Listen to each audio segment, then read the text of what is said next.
Hello family, my name is Chris, I am your home gamer dad, and today let's talk about We're Sinking, a Pirate's Dilemma from Ludimus Games.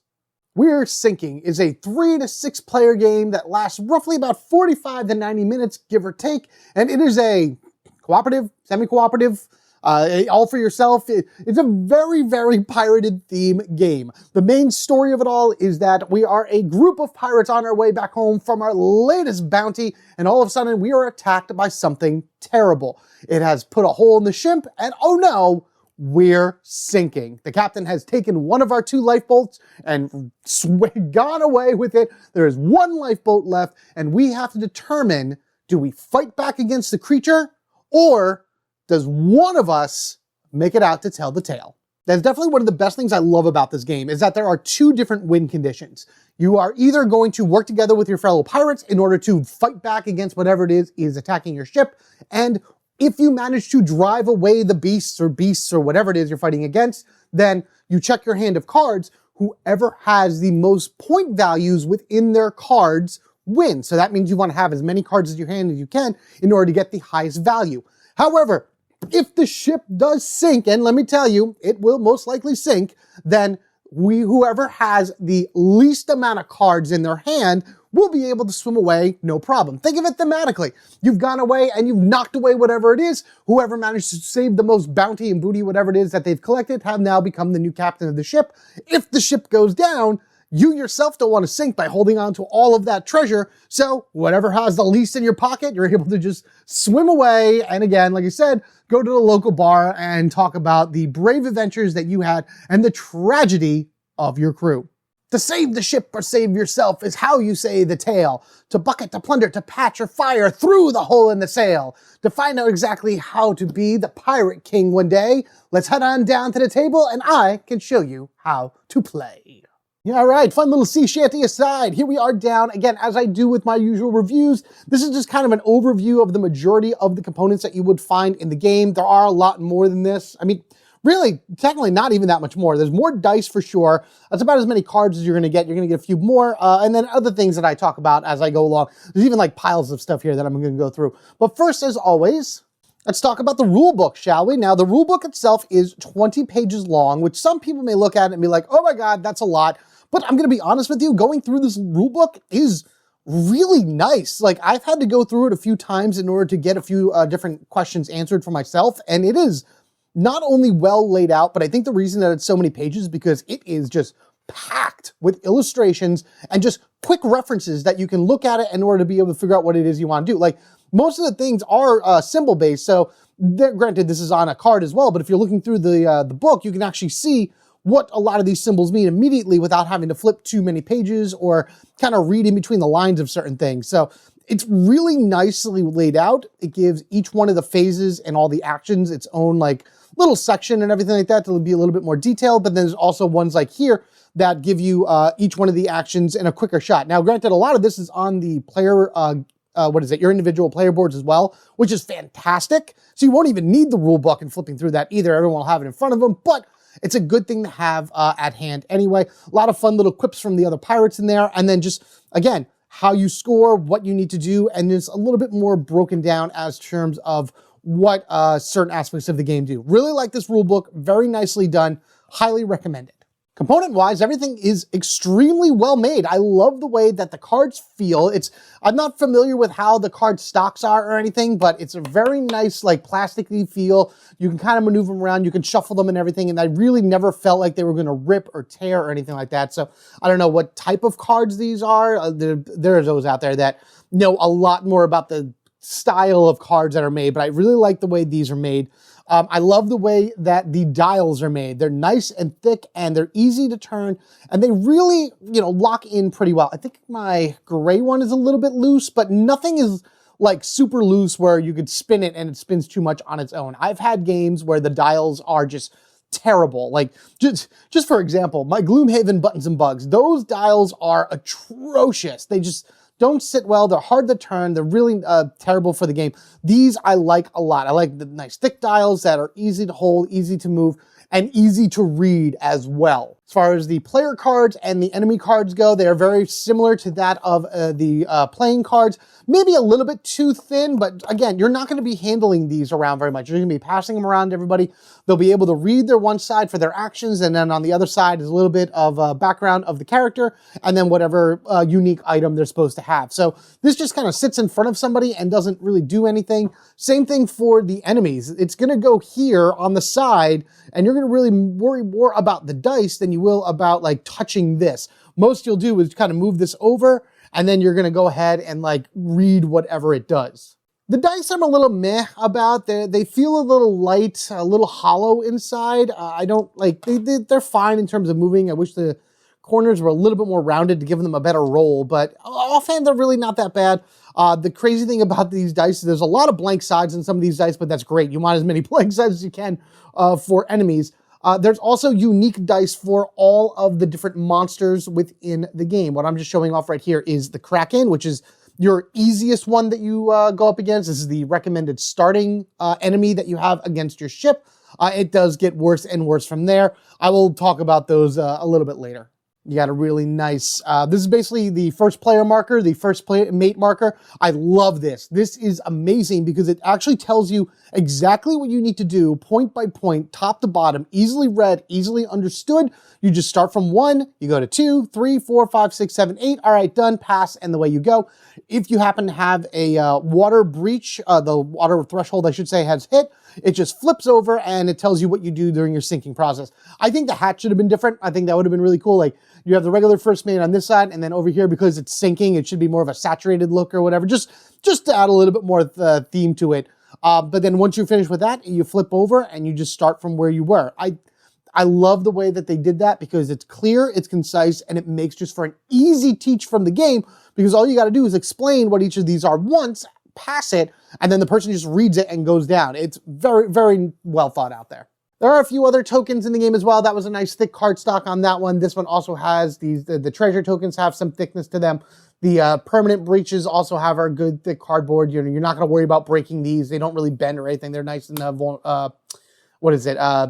They're tough. You know, they feel nice and everything. So that's the most you're going to do as well. Just kind of move them around from spot to spot. You're not going to be doing anything major with them. What is the highlight? The main highlight of this entire game that I'm leaving for last is our faithful ship, the Unsinkable II. During the Kickstarter campaign for this, there was actually a vote that went out to say, what do you want to name the ship?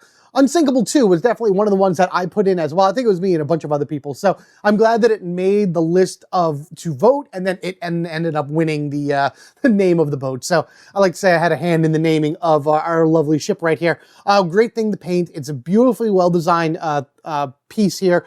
The sails do come off, so you can pop them off, take the sails off in order to be able to store it.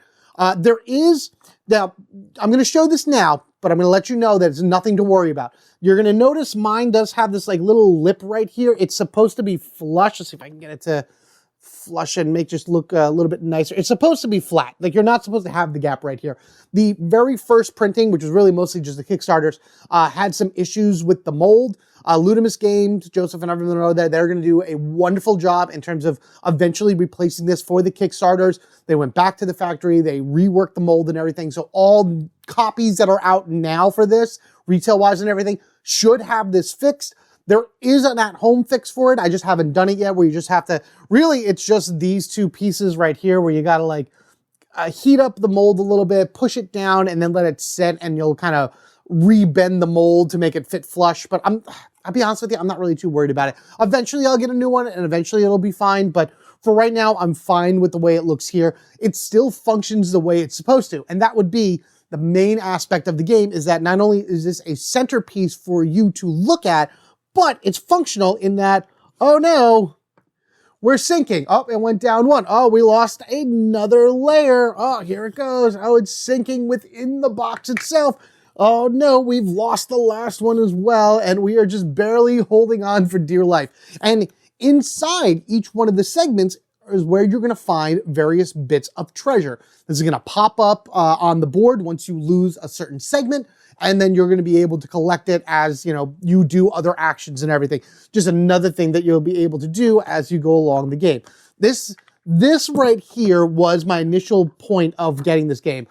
The game is 3 to 6 players right now. I do have to say that, which is like one of my negatives when it comes to games, because I barely have time to be able to get 2 people in on a game, let alone 3. That includes me, by the way. So solo and co-op games are like big things that I go for, but I don't know. There was just something about this. I loved the pirate theme. I loved how it kind of incorporated into the rules and everything, which I'm going to talk about in a moment, that it just worked. It just made so much sense, and I just had to get it, especially for the ship itself.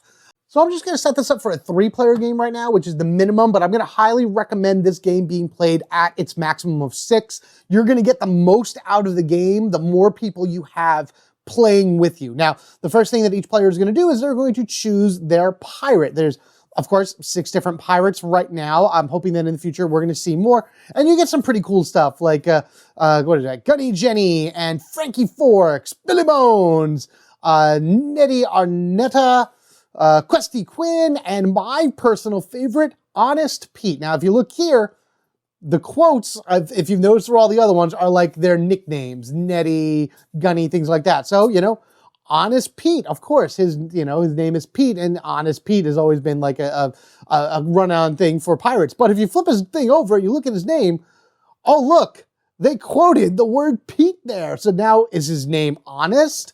Is his name Pete? You'll never know, and that's just the character he is. I love this. I think that's a great little thing right in there. It was one of my favorite puns that they did from the beginning, and I would love to have more of that. But regardless of anything, we'll just put Pete on top because I like that. Everybody's going to choose which pirate they want to play as. They would then find their unique item amongst all of the other items here. So that would go into their hand along with 3 of these, what are called clear water cards. These are cards that just are water. They mean nothing more to your player other than to have them in their hand to take up space for your hand limit, which is 10. You have a minimum of 2, a maximum of 10, and then you're also going to grab that particular pirate's dial. I may just show more than one because, again, it's just better to be able to see what it's like when you have more than 3 pirates, like more than the minimum. Now, when setting up the rest of this stuff, these 2 piles are supposed to be together as one. Leave the clear water to the side for right now because this pile is all clear water. Again, because you're going to give 3 clear water to each one of your players, and depending on how many people are actually playing the game, you're going to remove, I think, up to 5 clear water from the difference. So if it's a 3-player game, you're removing 15. If it's a 4-player game, you remove 10. If it's a 5-player game, you remove 5. If it's a 6-player game, you're going to leave all of the clear waters in. And then whatever you have left over after you've given the clear waters to all the players and then shuffle the rest in and taken out what you needed, they would shuffle into this big deck here, which contains loot and items and all kinds of other fun things that your pirate's going to need, hopefully, as they save their ship. All right, so we'll just put this here as the water deck, and I changed my mind. I am going to do a 6-player game. So what you have here are threshold cards. The threshold cards pretty much tell you what your player count is and what how many water cards need to be within this first section here in order for the in order for the ship to sink. I can show all the level 1s right here, and you'll see kind of how it adjusts. So for your first round of play, if you have 3 players, the threshold is 7, but you're putting 2 water and 2 treasure in. For 4 players, it's 6, 2 and 2. For 5, more water ends up getting in, 3 and 2. And for 6 players, it's 4, 3 and 2. Now, that makes sense, again, because this game oozes steam. The more people you have on the ship, the faster it's going to sink. But there's also more people to do stuff as well. What you want to do at the beginning of the game is you want to make sure to put that in to the side here at the current threshold level that you're working for. So this is level 1. The ship is at the highest it can possibly be, even has a little thing right there to show you. Once you pass this threshold and it goes down, you flip the card over for level 2. And then, of course, on the back, you have level 3 and level, there we are, 4. And then after that, the ship has officially sunk. If there's a 6-player game, then all of these would have been in the hands of their various pirates. And then down here, you set up this way by having a single card drawn from this deck here. I believe this is a clear water card regardless of anything, so at least 1 clear water is here. 2 guaranteed treasures are right here. And then you have what's called breaches. Breaches are ways that water get into the ship. You know, it's a hole in the ship. That's what it is. So you put one minor breach here. There are other breaches here as well from 2 to 4 holes. Those are shuffled into the deck right up there. You can then place a broken single shot cannon, a broken double shot cannon under this column right here, the patch, and then a single working shot cannon under fire. Last thing you want to do is figure out what enemy you want to go up against. And as I said, there are multiple enemies to this game, and I'll talk about them a little bit later. Simply put, when you figure out who you want to go up against, we're just going to say the Kraken right here. You have a little bit of a prologue, what led up to them attacking the ship, and of course, our call right now, we're sinking, and how to set them up. Each one of the enemies has unique cards that go with them specifically. Some of them even have specific rules that are tied to them. These would actually get shuffled into the water deck. I'm not going to worry about that right now because it's, again, just an explanation of things, but they would get shuffled in, and then they would also have their starting dice. In this case, the Kraken would have its own 2 dice and 2 of the basic dice that it will be able to roll. That's important because as the Kraken takes damage, and this is all it takes, it's 1, 2, 3, 4, 5, 6. After it takes 6 damage, it runs away. It's done, it doesn't want to do anything. A lot easier said than done by far, everyone. But as you move this along, he's actually going to be gaining more dice as he takes more damage. He gets more and more angry. There are creatures in here that start with 4 dice and lose dice as they take damage. So be sure you read all that very carefully. So then just really quickly, how does a round work? Well, again, you just check your duties checklist and you go down the way. Check for breaches. You're gonna look here, you're gonna see what your breaches are. Anything that has this little swirly symbol right here, you're gonna take from the top of the card and you're gonna put it down into the first column. This column is going to determine how much water is in your ship. You're then gonna check the threshold. If this number is equal to or higher, I believe, then, wait a second. Yep, I was right, equal to or higher. And again, I was able to look, boom, that fast in the, to you it's instantaneous, but it really wasn't any time at all for me within that rulebook to know that it's equal to or higher than the threshold number. Then you go into a sinking phase, which I'll talk about later. But otherwise that, what then you're gonna do is, if it's less than, you're then gonna go here and you're gonna put the appropriate cards into their piles. First, you're gonna take 3 of these water cards and put them here, making sure to keep them in the order that you place them. Now, I'm just doing this because of camera and everything, but you can have this row go down pretty far. So 3 of these went here, and now we have to put at least 2 treasures into this pile. You then flip it over. If you flip it over and it is a clear water, it goes into the first section right here. You then keep flipping until at least 2 treasures make their way into the, well, however many it shows here, into the pile. This could fill up really fast with clear water should you not pull too many treasures. Next, we would roll the enemy dice over here, which would be, again, whatever their starting dice are. You just take them, you do it, and then boom, see what happens. That was actually a really good roll right there. Each one of the symbols does something different. So again, be sure you keep an eye on your cards in order to know exactly what it is. They have a handy dandy, amazing little card here that you can give to all their players just so they can see other symbols. So for the Kraken, if you ever rolled a tentacle or this eye, it does its own special thing there. But there are generic things as well that appear on all of the dice. I think that's it, right? Just those? Yeah, the rest are blank. So basically, that would add a breach, that would add more and more water card to that first column, and that would destroy one of your cannons. After you have rolled and resolved all of your dice, now the pirates get to take a turn to discuss what it is they want to do. That's where these dials come into play. These are secret. You keep this to yourself. You determine what it is that you want to do. You could bucket, plunder, patch, or fire, and each one of those has a symbol. So that is for fire. If I go this way, we'll go backwards, patch, going that way for plunder, and going that way for bucket. What does each one of these mean? Bucket is simply that removing water cards from here. For every person that's in this pile, everyone will be able to remove at least 1 card. They would gain 1 card in their hand, and then they can discard 1 card from their hand. So if you happen to pull, these can actually be treasures and everything. If you happen to pull and it went to your hand and you had a clear water, you can then discard a clear water to the discard deck. Those always go face down. The more people that bail out water is great, but whoever is the last person to do it actually will take 2 cards into their hand, and then they discard 2 cards from their hand, thus clearing that out a lot quicker. Plundering action is basically you saving the booty and other things that you've managed to collect through your journeys that have been washed up through the water and everything that's come in through the ship. If there is a single person in this row, they take everything. They take all of it as I knock over the ship in my excitement of gaining all the treasure. Everything that's here, no matter how it is, there only can be a maximum of 5 cards in here, they take it into their hand. If more than 5 cards ever go into here, the top card immediately goes into the discard pile. Let's just say for this example, there are 3 cards in here and 2 people have decided that they were going to plunder. What they would do is they would then divvy out the loot evenly. It would even make more sense in this case if there was 4, because that means they would each get 2 cards. They would choose amongst themselves who would get what. I believe what it is like, you're going to see it in the turn order. It's always read left to right, top to bottom. So whoever's in top would get first pick, and then second pick, and then fourth pick, and then fifth. I skipped third there, sorry. But you know how it is. They would go back and forth that way, collecting until they were all gone. If there was only 3 in here, this guy would pick one, this one would pick one, and whatever was left over would go into the discard pile.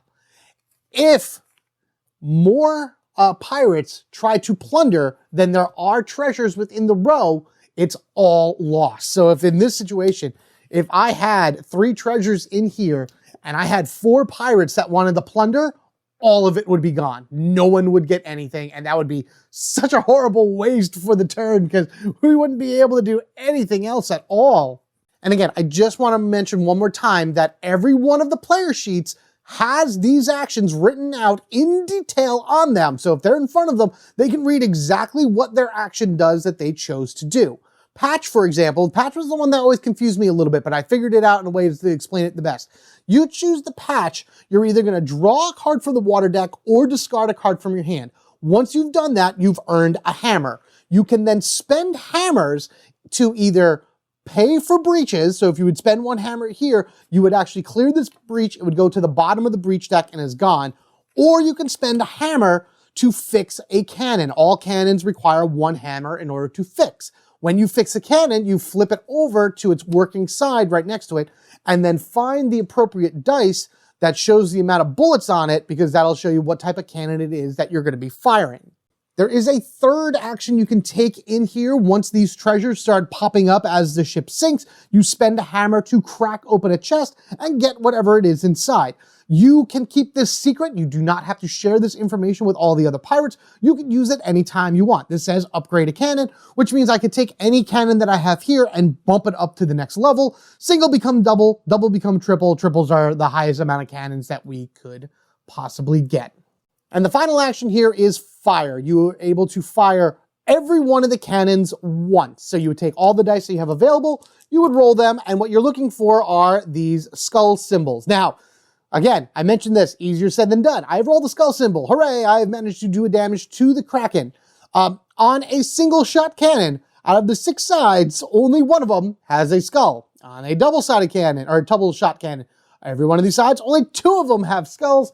And if you manage to get a triple shot cannon into your mix, 3 out of the 6 sides have skulls. So it's still a very high chance to misses. Once per roll, if you roll and you mess up completely, each one of these can be re-rolled once by discarding a treasure card from your hand. You have to show it as a treasure card, which has the symbol in the upper left corner. I love it because everything is symbols. It's just match the symbol, simple as that. You show it, you throw them into the discard, and you can re-roll each one of these. Only once per turn in order to hopefully be able to do it again. Think of it thematically this way. This is what's in your hand. I want to be able to kill the Kraken. I'm going to shove these things into the cannon and fire it off at the enemy. So I don't have them anymore. They're in here, but now they're in the water, and there's a possibility that they're swept back into the ship because all of this will get shuffled back into here once our threshold has been hit. Okay, so that's pretty much what each of the actions do. The big thing about this game, again, is choosing what action you want to do on your turn. It's all secret. You choose what you want. Say, I want to plunder. I want all that loot and everything, but I want it all for myself. So what I'm going to do then is, this is here. This is secret. This is face down. All right, everyone has had their face down things already chosen. And now what they're going to do is, starting with whoever is the first mate and going clockwise around the table, they're going to take their token and they're going to place it in any one of these spots. Now remember, I had picked plunder, but I'm going to say, oh, I'm going to patch some holes. This guy's like, I want to bucket some water because we're almost under. I'm going to bucket some water as well. Hey, I'm going to help you patch. I want to fire at them. Well, I want some treasure. So ha ha ha. Now that everybody has placed it in from left to right, top to bottom, that is the golden rule of this game, makes it so easy and I love it. You're just going to work your way down. You're going to flip them over and see if everybody is telling the truth. And as you can see, so far they are. This guy was like, oh, maybe I am going to actually, maybe I do want to bucket it out, because now by flipping it over and showing a different symbol, you are going to move the dial to the bottom of the row of whatever it is it matches. So now this pirate that has the red one here, he's actually going to draw 2 from this because he is the final one. Now there would be more here, but I'm just showing that as an example. I now, however, have showed a plunder, so I am the only one in the plunder aisle. This guy, we'll just say he really wanted to patch. We're in trouble here, so I'm really going to patch. Do that, and then this one, I know, we're going to do that as well. You know what, maybe firing is not a good idea. I've actually decided that I'm going to do this. That's how you determine what it is you do. Whatever you've set on your dial when you flip it over, that is the action you're going to take. But you can place this on any one of the spots, and when you flip it over, boom, you can go there. Maybe this person said that they were going to fire, but they were actually going to patch because there is a treasure in there, and they want to get to the treasure before anyone else. But this guy got here first, was able to do that, and took it from him. So it's cooperative in the sense that you want to work together in order to maximize your turns, to either get rid of stuff or fight the Kraken or do whatever. But at the same time, you're a pirate. You're in it for yourself.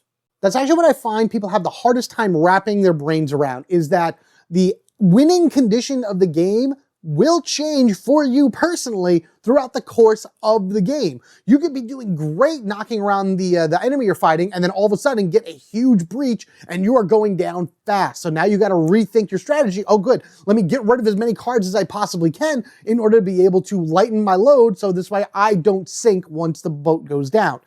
There are games that I've watched and seen and people play and everything where they go into it with the mindset of, it's a cooperative game. Our goal is to defeat the enemy. No, it is not. And you're going to get frustrated and annoyed really quickly if that's how you go into it, because your ship is going to go down fast. And that's great. That's fine.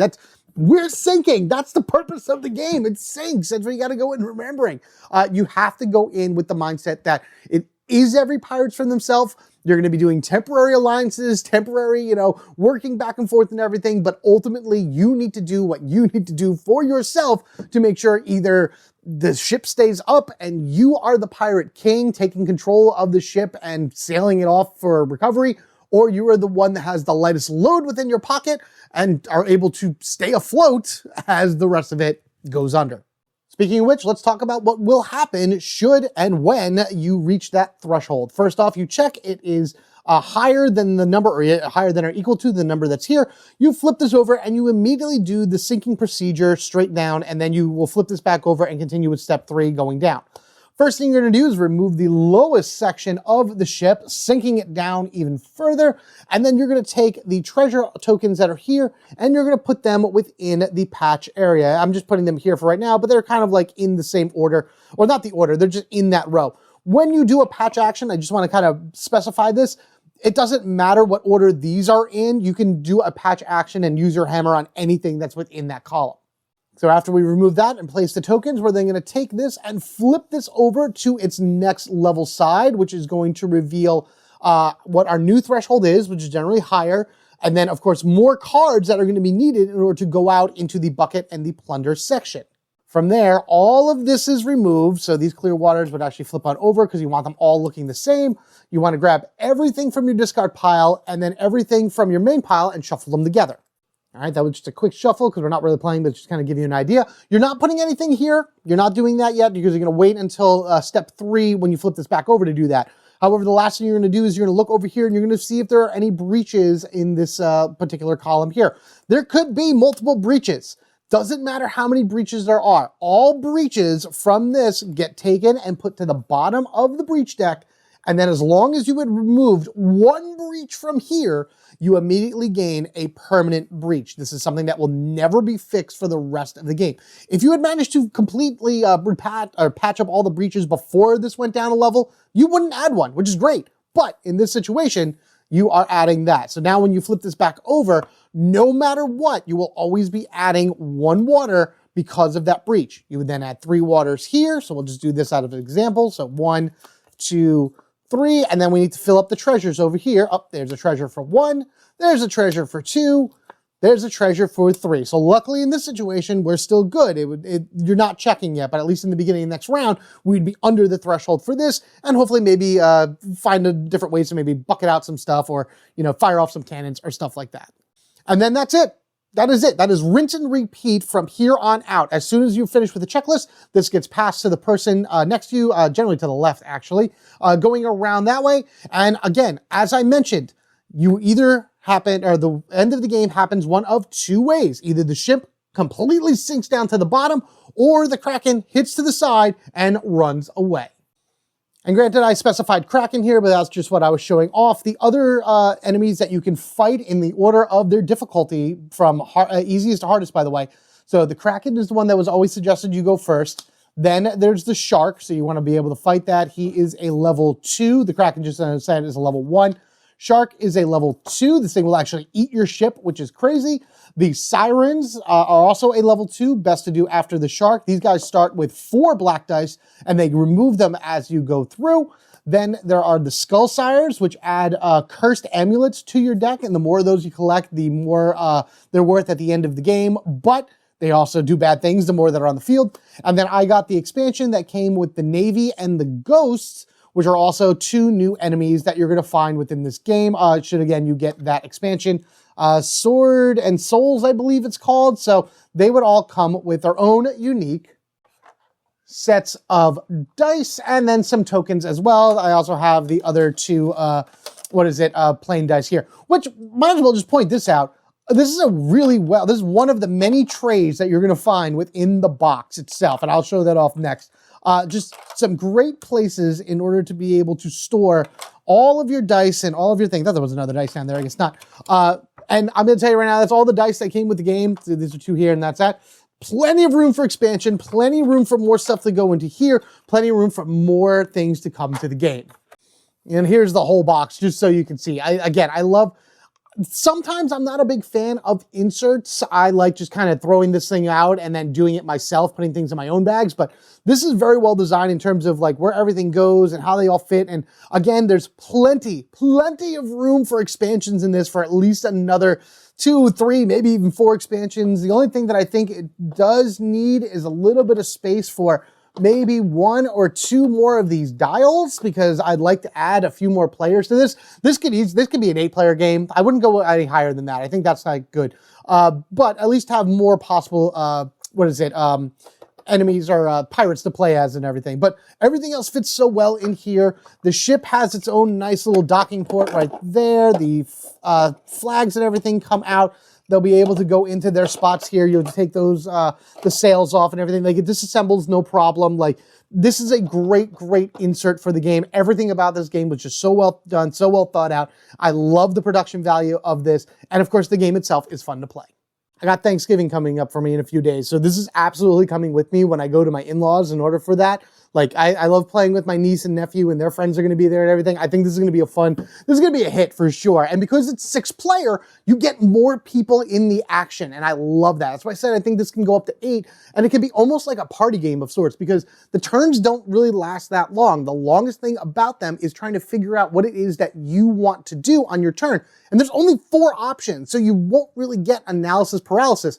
The only thing about this is for people that like to plan further ahead.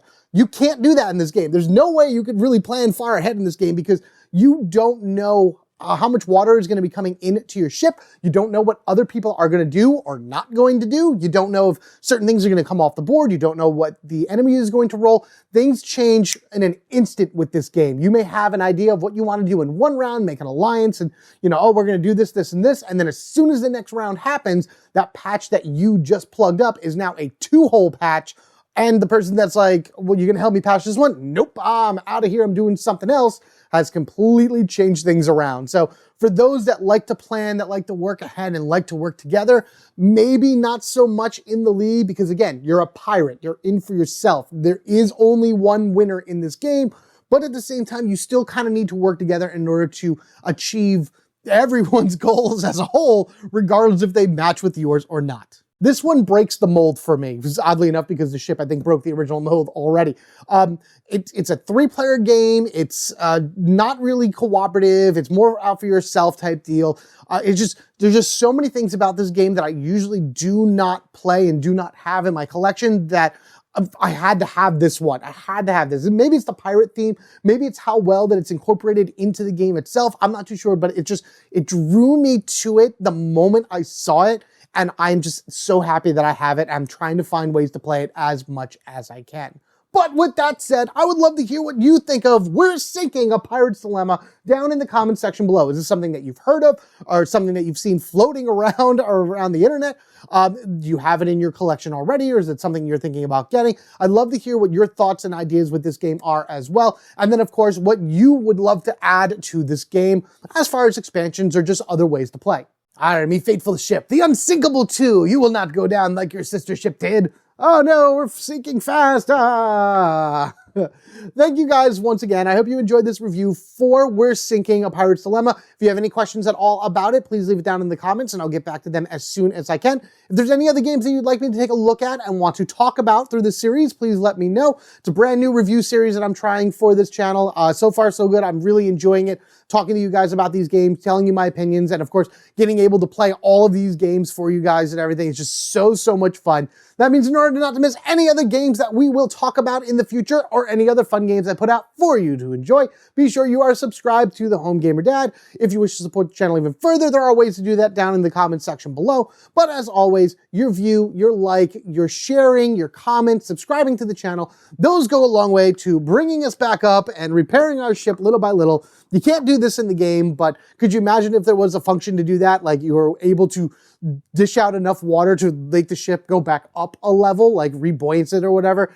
I don't think physics would work that way, but that would be a pretty cool thing in order to do. Something to think about for the future. So, and again, as I said before, if you have any other ideas that you would love to see incorporated in this game, I'd love to hear them as well. And we can just chat with them about, you know, maybe some of the designers or anyone from Ludus to check that. They'll get a spark of an inspiration, and we may see it in the future as expansion. Who knows? But until then, you all take care of yourselves and each other. We are family forever, gaming together, protecting our ship, or diving into the ocean by ourselves and hoping everyone else makes it out alive. Great little detail on this. Just want to point out really quickly before I say my last goodbye, as I'm sitting here looking at this, there is literally one lifeboat on the top right here, which is exactly all that was left after our brave captain abandoned ship. So much for going down with it. You guys have a good one, and I'll see you in the next one.